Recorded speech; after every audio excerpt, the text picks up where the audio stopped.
పదం వలికే ఓనమాల సాక్షిగా బడి తరువకుంటే బ్రతుకే శూన్యమే నిజముగా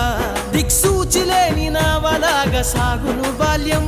ఎదిగే చిరు ప్రాయాలకు అది ఎంతో ప్రమాదం పాఠశాల మనకు నేర్పిందో బతుకుల సిద్ధం వేల కుటుంబాల భవిష్యత్తును రాసిన సత్యం దేశ భవితవ్యం నీపై ఆధారపడ్డది పాఠశాల మన జీవితంతో ముడిపడున్నది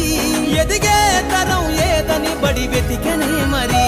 అడిగింది అక్షరాల నేల నిన్ను రమ్మని